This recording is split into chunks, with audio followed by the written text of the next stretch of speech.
ammayyuu mana hidhaa keessan jira.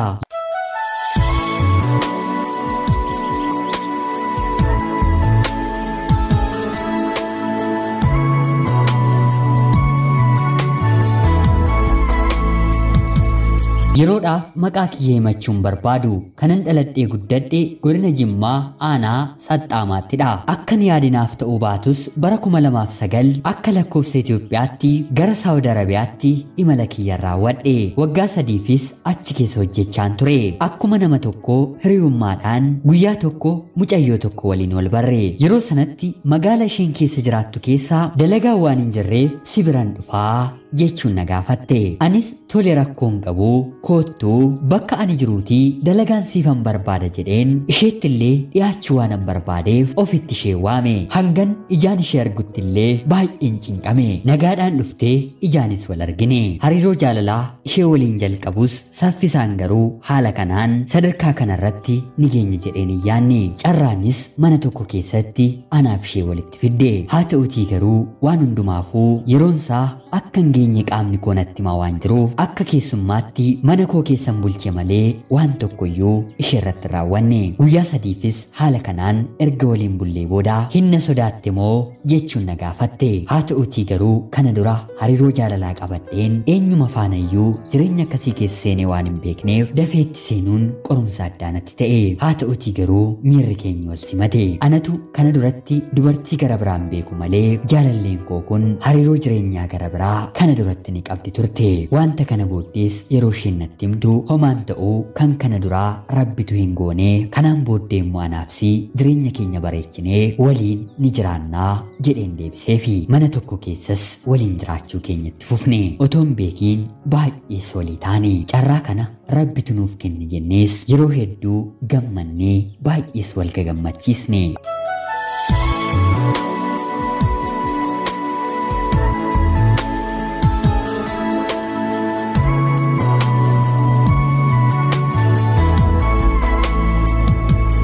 Yeroo isheen mana keessatti waan tokko balleessitellee haa sirreessituuf jedheen sobeen ittan dheekkama. Dheekkamsa koo garuu gonkumaayyuu anarratti hin jaallattu. An itti dheekkamee jibbuuf otoo hin taane akka isheen sirrooftuufi ija koo duraa sekendii tokkoof yoo deemtullee keessi kiyya isheen amanu.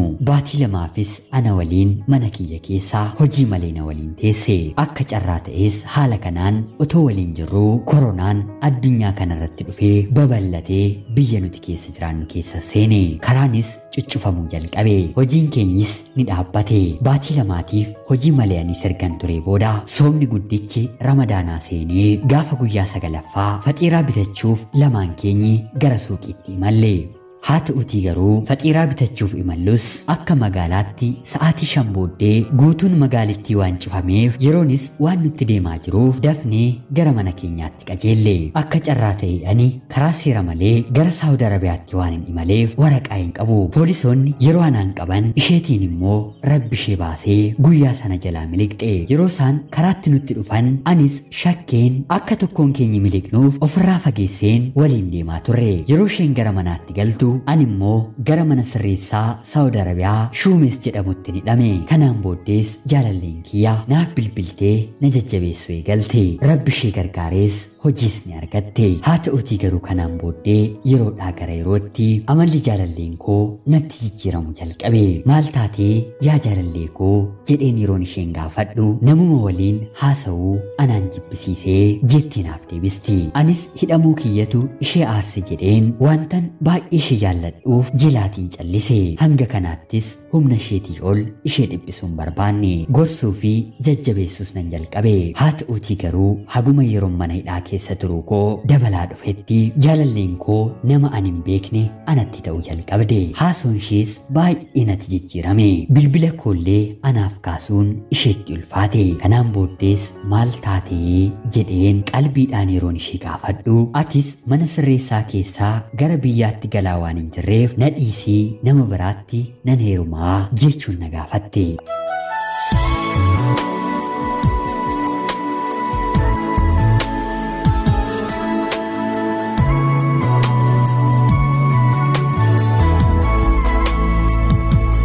yeroo kanas imimmaan lakkuudhaan ija kiyyarra lola'e. Jireenya koo keessatti akkana jettee natti dubbatti jedhee waan hin eegneef kufaatii guddaatu sammuu kiyya keessatti na mudate. Otuma gochuu baatteeyyuu jechuumti isheeyyuu baay'ee na miidhe. Amanuunis baay'ee natti ulfaate. Kanaan booddees ani ofiitii gara biyyaatti of galchuu waan hin dandeenyeef maaloo hadaraa kee hangan mana hidhaa kana keessaa ba'utti jechuma kanallee anatti baasteen dubbatiinii jedheen jaalallee koo kadhadhee gaaffe. Yeroon kun yeroo koronaa waan ta'eef malee yakkamaan mana sirreessaa keessa hanga kanaan turuu otuman waggaa meeqa tureeyyuu hidhamuun koo jaalala keenya waliin maaltu walitti fidaa obsatu sirraas anarraas eegama malee jedheen yeroon isheen gaafadhu na dhiisii ani heerumuun barbaadaa kanaan booddee si dhiiseeraa jechuun anaaf deebiste. Isheef jedheen fira koo hedduullee dhabeera. Hiriyoonni koollee baay'ee natti mufatanii isaanirraas walirraa gargar baheera. Sababa isheetti waan ta'an hin taane hin qabu. Jecha dhumaas anaaf si kanaan booddee dhagaa gargar cabedhanaan jettee onnee koo jaalala isheen tokko ta'e arrabaan madeessite.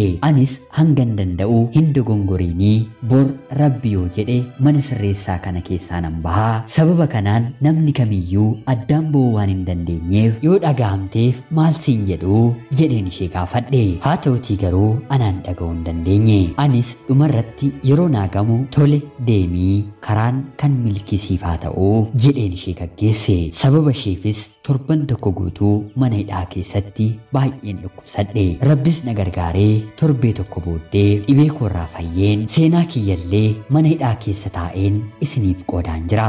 Rabbi nagaadhaan akkana hiikuu fi gara biyya koottis nagaadhaan akkana galchuu kadhannaa keessaniin na gargaara. Jaalallee koo duraanii baay'een si jaalladhuuf si kabaju SM ana jaalallee kee KM mana hidhaa Shumeessirraa ulfaadhaa nagaatti galatooma. Oljenesi nalo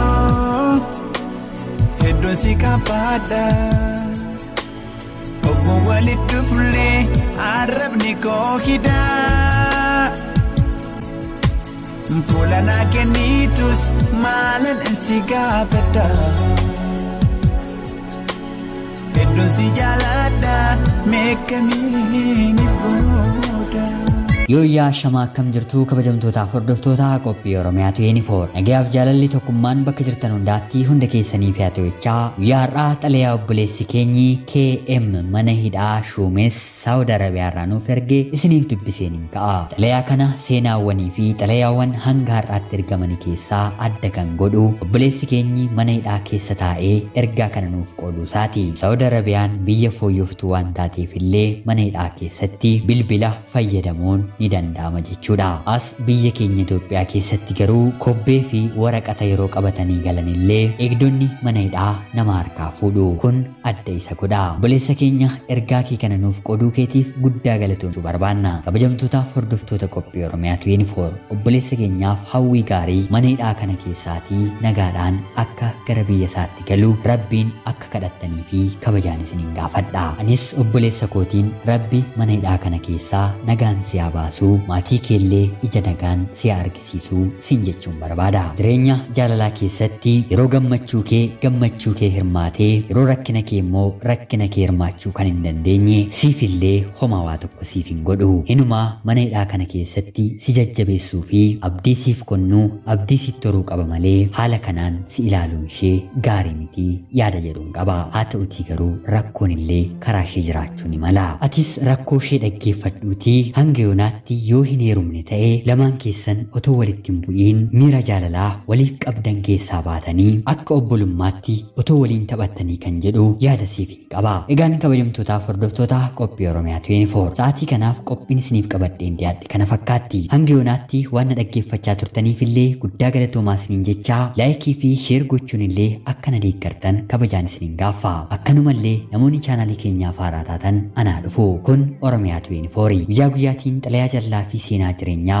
nama barsiisuuf bashannansiisuu danda'u isiniif qabattee dhiyaatti. Isinillee sabskiraayib gochuun maatii keenya argatatanii booddee xalayaa jaalalaa yookiin seenaa jireenyaa nama barsiisuuf bashannansiisuu danda'u qabaattan karaa Telegraamii karaa lakkoofsa bilbilaa keenyaa duwwaa 937 38 65 64 naaf erguun irratti hirmaachuu ni dandeessu. Xalayaa keessan yeroo gabaabaa keessatti qilleensarra nu oolchina. Qopheessuuf qindeessuun isin waliin kanan ture ani gammachiista shoomeeti. Qophii gara biraatiin hanga walitti deebinutti addunyaa jirtan maraan turtii gaarii horaa bulaa.